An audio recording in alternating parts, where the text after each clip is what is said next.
Hello, welcome back to Math Time with Professor Prime, and I am your host as always, Professor Prime, and today we're going to talk about math in cooking. Let's get into it. So, there's a lot of math in food, and cooking is no exception. The math is there at every step. Let's get into it. So, whether we're talking about measuring the food, or we're talking about heating it up, or storing it, buying it, selling it, there is math everywhere in cooking. And so, what I want to do is, I want to talk about a dish that I made recently, or like my process that I've been using in general, and how I was able to make a dish from that, and I was also able to set some things aside. And I think that will help me talk about some of the other things along the way, and it will kind of go from there. So, recently, I made this dish where it had chicken tenderloins, spinach, cilantro, and mushrooms, right? And so I want to talk about that because there's math in prepping all of that and getting to the point where like, hey, I can eat this. And then I had some chicken tenderloins on the side to be used with other items. So let's get into it. When I make food these days, sometimes I will make individual dishes, and I'll get into that too. And sometimes I will like take a meat, a vegetable, and some other items, and I will start putting things together so I can have some dish that will last me a while, and maybe use the meat for some other purposes. So in the most recent case, I used the chicken tenderloins to have some on the side and then some for my main dish. And with those chicken tenderloins, right, I sometimes buy in bulk, but I have to be careful because some of what I buy, it has to be very into with my budget, and there's math in it, right? There's math in keeping that budget. There's math in looking at the prices and figuring out what works best for you. And for this current run, right, I used a tray of the chicken tenderloins I got, and it's about 11 or so, and so I have to like take that into account. It's like, well, how much am I going to get out of this dish, right? Like, is this going to last me like a week, two? What's the deal, right? So I have to consider not only how much chicken I have, but like how long it's going to last me and what I'm using it for. And then for the other parts, I use 2 containers of mushrooms. And here's the thing about those mushrooms, right? Those have all already been measured beforehand, and I had to have an idea of how many were going to be useful for my purposes. Right? Like, it's like, hey, well, am I going to use 1 container with having X amount of mushrooms, or am I going to use 2? And for me, given that the mushrooms shrink when you heat, it made sense for me to use 2 because I was looking to like create batches of stuff, batches of my meal. And then I used 1 bag of spinach and 1 bag of cilantro. And with everything that I was cooking, I kept the temperature reasonable, right? Like, I have an electric stove. I kept things on 5, which is the middle setting, so it's like I'm giving middle heat. And I'm not sure what that equates to temperature rise, but the idea is like it's not too aggressive. And even if I'm not seeing the exact temperature, I can get a gauge for what 5 does for me on that setting. And the 5 itself is something that is numerically kept track of. So it's like whether you're getting the temperatures or like the setting on the knob, there's math in that, right? And there's math in how much food you're going to use. And then how long you're going to cook everything. Things like the cilantro and the spinach, they didn't take super long. I boiled the water. I had to wait, and the water, it boils at a certain temperature. You have to wait for that depending on what setting you're going to use. You have to have a gauge for that so you don't overdo it. And I let the spinach and cilantro cook, and they're cooking separately, and just keeping an eye on that to make sure they didn't go too off the rails. And the idea is that I am using math whether I am consciously aware of it or not. And then with the mushrooms, they cooked reasonably fast. They weren't frozen, so they didn't take too long.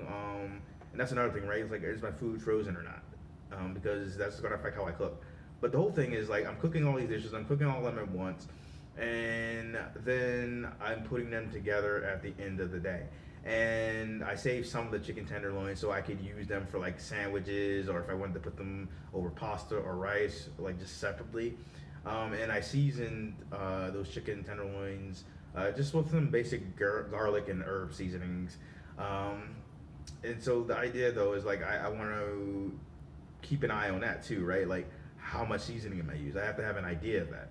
But my whole point is whether I'm being very, very specific and using measuring tools or I'm eyeballing things, I'm using math when I'm making my dishes. And for me, I am making them just for me and I'm making them so that they could last, right? I'm making them so like, hey, maybe this lasts me a week, maybe two, if I'm lucky, right? And that also depends on what I'm doing out there because it's like if I'm using these dishes and I'm just eating like one portion for me a day, then that's gonna like make things last longer. And like what that portion size is depends on like my current needs, or if I'm watching my diet, right? That changes things too. And the idea is like there's math in all of that, and how it all functions, right? And it's just like the math is there, just all over the place when you're cooking, because like you have to have a good idea of how many ingredients you need to make this dish or that dish, and like what you're using it for. And you could be doing what you're doing at home, but then it's like okay, your needs may change if you're cooking for other people, if you're cooking for like if it's just like family, or if it's a restaurant, if it's catering, right? This all changes things. And then it's like in all these scenarios it's like what kind of ingredients are you going for, and do you consider these high quality or not, are they healthy or not, because right, all these things cost money, and you have to consider what you're trying to make with your budget, and if you're selling it, what you'll make back. And if you are selling it, you also have to consider what might get like lost in the process while you're cooking, and are you just factoring that in okay, among other things.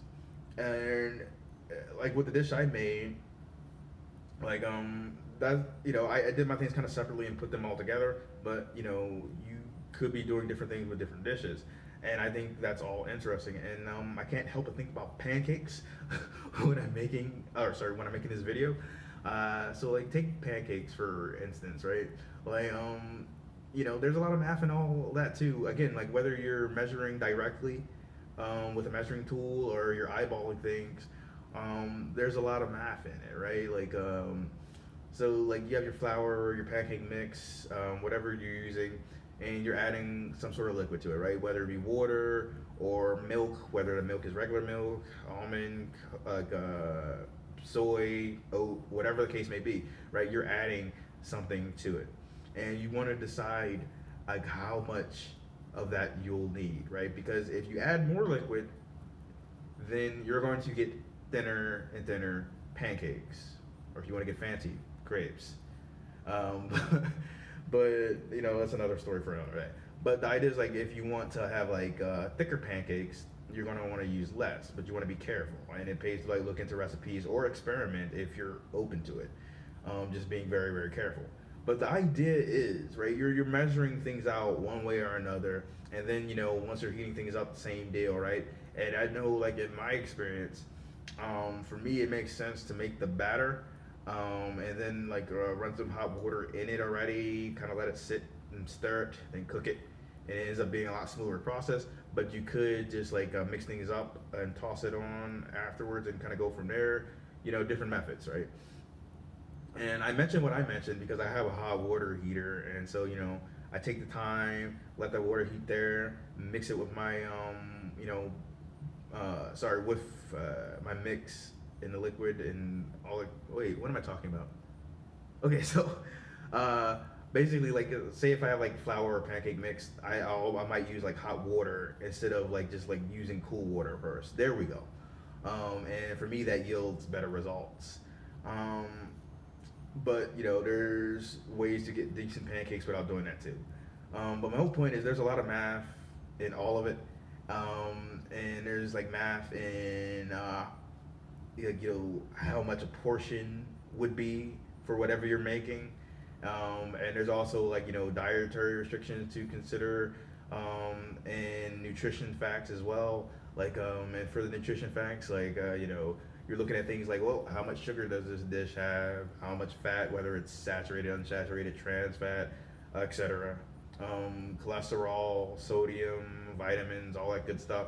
Because you might be under a specific diet, or you might want to avoid certain things. So you have to be careful with all that.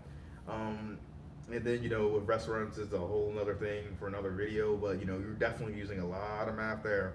Um, so I want to think if there's anything else that I want to add to this. I'm gonna go for that right now, and if you think of some things, feel free to talk about it. Feel free to let me know about your cooking experiences, and hopefully me talking about some of the things that I've done help illustrate the point a bit. But either way, you're using a lot of math when you cook, and that's awesome. I'll see you in the next one. Professor Prime out.